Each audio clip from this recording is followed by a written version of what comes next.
মুক্তিযুদ্ধের মূল উদ্যম হল নির্যাতিতদের পাশে দাঁড়ানো। বাংলাদেশ কল্যাণ পার্টি কল্যাণের নিমিত্তে মানবতার পাশে দাঁড়াতে ওয়াদাবদ্ধ।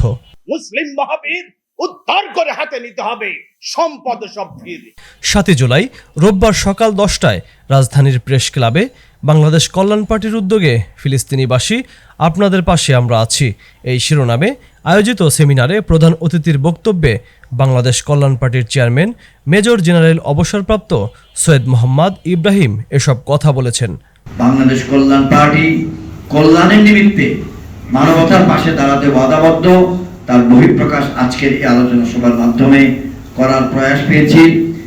শুকর আলহামদুলিল্লাহ। এ সময় তিনি আরো বলেছেন, বাংলাদেশের মুক্তিযুদ্ধের মূল উদ্যম হল অন্যায়ের প্রতিবাদ করা এবং নির্যাতিতদের পাশে দাঁড়ানো। এছাড়াও তিনি আরো বলেন, এই যে বাংলাদেশ নামক রাষ্ট্রটি পৃথিবীর সকল অঞ্চলের বা যে কোনো অঞ্চলের যে কোনো ভাষার নিপীড়িত নির্যাতিত অংশের পাশে দাঁড়াবে। পাশাপাশি তিনি আরো জানান, বর্তমানে পৃথিবীর সবচাইতে মজলুম জনগোষ্ঠীর নাম ফিলিস্তিন। আজ ফিলিস্তিনিবাসীর ও গাজাবাসীর প্রতিবাদ করার কোনো অধিকারটুকুও নেই। এখন মুসলিম বিশ্বের সমস্ত উম্মাহ একীভূত হয়ে প্রতিবাদ করার কোনো বিকল্প নেই। এবং এই মুহূর্তে পৃথিবীতে সবচেয়ে বেশি নির্যাতিত, নিপীড়িত, বঞ্চিত, মানবাধিকার লঙ্ঘনের শিকার যে জাতি, যে জনগোষ্ঠী, তার নাম প্যালেস্টাইনের অধিবাসী ফিলিস্তিনিগণ।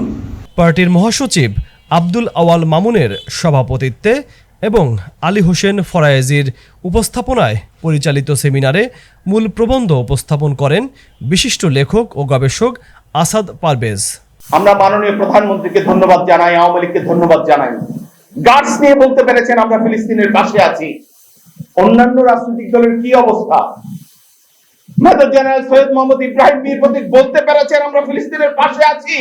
এ সময় পার্টির মহাসচিব ফিলিস্তিন ইস্যুতে সকলকে এক হওয়ার আহ্বান জানান। আমরা আল্লাহকে ভয় করি আর পৃথিবীতে কাউকে ভয় করি না। সুতরাং অন্যান্য যারা রাজনীতিক দলগুলো আছেন আপনাদের আহ্বান করবো, অন্তত ফিলিস্তিন ইস্যুতে আমরা আমেরিকাকে শুধু তোয়াক্কা করতে চাই না, অথবা ইসরায়েলকে কোনোভাবে তার রক্তচক্ষুকে ভয় করতে চাই না।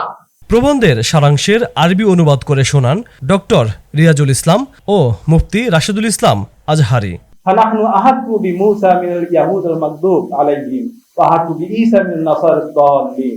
এছাড়াও সেমিনারে বক্তব্য রাখেন নুরুল কবির পিন্টু, শাহিদুর রহমান তামান্না, বীর মুক্তিযোদ্ধা সৈয়দ নজরুল ইসলাম, মোহাম্মদ ফরহাদ সহ অনেকেই। স্বাধীনতা সর্বত্রকে বঞ্চিত করে কোন হিন্দুত্ববাদী ইহুদিবাদী ওদের সাথে এক সূত্রে গাথা পুরো বিশ্বের মুসলিমকে নিয়ে একসাথে নিয়ে আমরা ফিলিস্তিনবাসীর পাশে থাকতে চাই। শিশুরা পর্যন্ত রক্ষা পাচ্ছে না, আজকে আমরা তার তীব্র প্রতিবাদ জানাচ্ছি।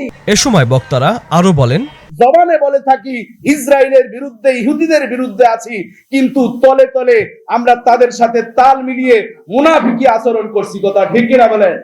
ফিলিস্তিন একটি স্বাধীন রাষ্ট্র ঘোষণা করার জন্য বাংলাদেশ সরকার যা করবে তার জন্য বাংলার ৯৫% মুসলমান সবাই সরকারের সাথে থাকবে ইনশাআল্লাহ। আজকে বাংলাদেশ কল্যাণ পার্টি মুসলমানদের সর্বসাধারণের যে আবেগের জায়গাকে, তাদের যে উদ্বিগ্নের জায়গাকে সবার সামনে উপস্থাপন করার যে উদ্যোগ নিয়েছে, আমি এই উদ্যোগকে স্বাগত জানাই। এবং আমরা প্যালেস্টাইনের সামনে আছি মুসলমান হিসাবে, শুধু না, মানবতার জন্য। For the humanity we are with Palestine. অবশেষে বাংলাদেশ ও বিশ্ব মুসলিম সহ ফিলিস্তিনিবাসীর জন্য দোয়া ও মোনাজাতের মাধ্যমে অনুষ্ঠানের সমাপ্ত করা হয়।